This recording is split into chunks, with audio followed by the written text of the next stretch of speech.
right, so let's talk about the intro of the script. So the intro of the script obviously is kind of everything, right? All of us are getting a ton of calls every single day from either salespeople just like us, or some of them are either unethical scammers, robocalls, all types of stuff, right?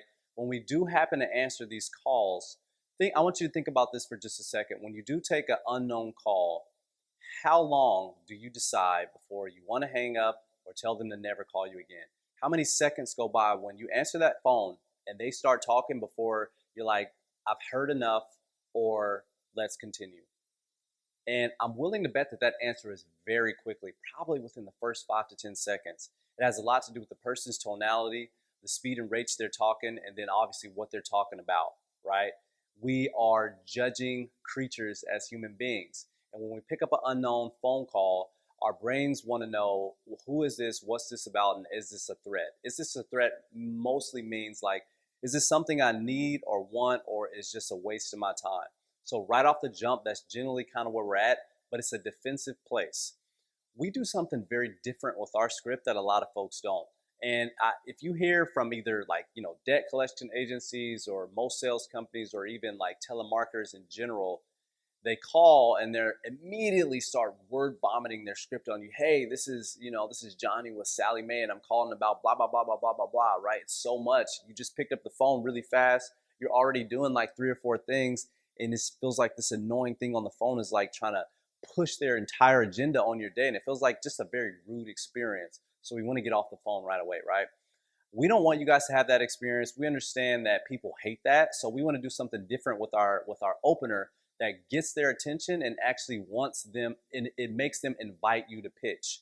Because what happens is no one's listening until they tell you that they're listening, or until they actually ask you to speak. So we want our customers to ask us to speak. We want them to give us permission to pitch. So our opener is very strategic. It's a lot of psychology in our script, but just like everything else at Rebus, is very simple. So our opener is going to go something like this. Uh, hey, Johnny, sorry it took me so long to get back to you. That's the very first line in our opener. Sorry, hi, name, sorry it took me so long to get back to you. And then we pause. Why? Why do we just drop that? Hey, Richard, sorry it took me so long to get back to you. So imagine that you get a unknown number call, you answer it, and some dude, my name's Richard, obviously, and some dude's like, "Hey, Richard, sorry it took me so long to get back to you." All of a sudden, he's got my full attention, and all of a sudden I'm like, "I don't know, I don't know this number." Like, oh, yeah, go ahead. Or who is this? Top 2 responses that we get from that opener. Yeah, go ahead, because most people they just might forget, right?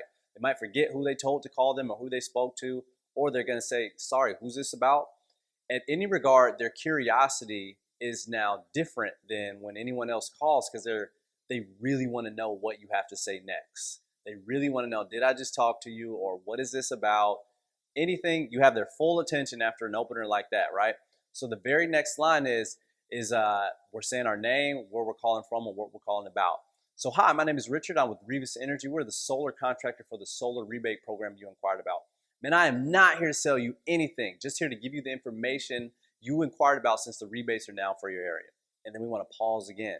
I'm really big on the pauses on the opening of a call, because it is so unsettling to talk over a customer and push all this wording on them when they're really just trying to understand what it's about. So you have to, the foreplay per se in the beginning has to be short, simple, and to the point.